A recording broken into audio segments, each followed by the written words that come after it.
আমাদের তো খেলাটা বন্ধই হয়ে গেল। শুরু করবি না? আয় আয় আয়, আরেকজনকে তো দরকার, একজন তো কম হচ্ছে। তাহলে দাদুকে তাড়িয়ে না দিয়ে ডাকি বল, তবে আমার মনের মানুষকে ডাকি।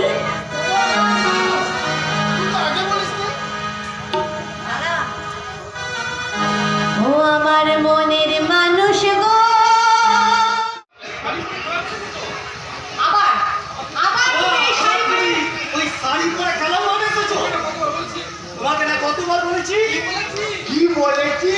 পুরুষ মানুষদের শাড়ি পরতে নেই, দেখতে ভালো লাগে না, অশ্লীল লাগে। কে বলেছে? এই তো আমি কুচিয়ে শাড়ি পরেছি, আমাকে কি দেখতে খারাপ লাগছে? হ্যাঁ, তোমাকে দেখতে খুব খারাপ লাগছে। আপনারাই বলুন তো, আমাকে দেখতে খারাপ লাগছে? খারাপ লাগছে। তোরা জানিস না, ভগবান আমাকে শাড়ি পরতে বলেছে। তোরা যেদিন আমার শাড়ি খুলে দিলি, সেদিন রাত্রে আমি কাঁদতে কাঁদতে ভগবানকে বললাম, ভগবান তুমি আমাকে মেয়ে না করে ছেলে করে পাঠিয়েছো কেন? আমি যদি ছেলে না হয়ে মেয়ে হতাম, কি সুন্দর ম্যাচ করে শাড়ি পরতাম, সাপ ব্লাউজ পরতাম, পাতা কেটে চুল বাঁধতাম, ঠোঁটে লিপস্টিক দিতাম, নোকে নোট পানি লাগাতাম, কাঁচের চুড়ি পরতাম, কানের দুল পরতাম, কানের দুল, সুন্দর একটা ছেলের সঙ্গে আমার বিয়ে হতো। আমি শ্বশুর বাড়ি যেতাম, রান্না করতাম, কলছি নিয়ে ওই নদীর ঘাটে জল আনতে যেতাম, কিন্তু আমি ছেলে হয়ে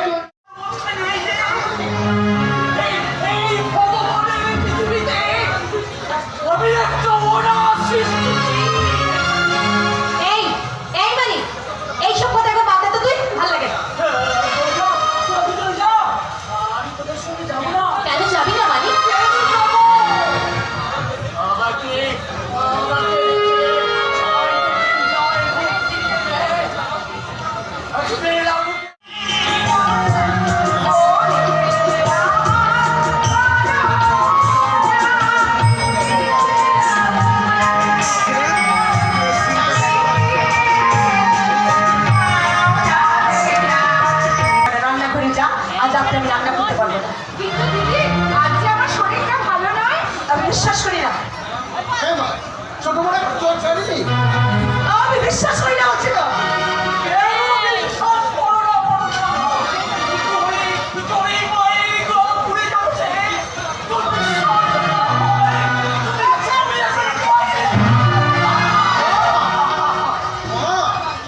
তুমি মা নাকি? দিদি গো, তুমি শুধু এই সংসারের বড় বউ হয়ে থাকলে, আমার মালিকে বড় মা তুমি কখনো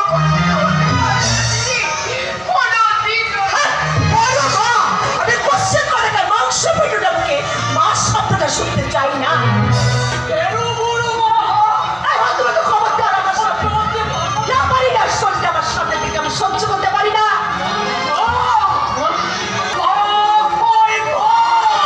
ভগবানের অভিশাপ।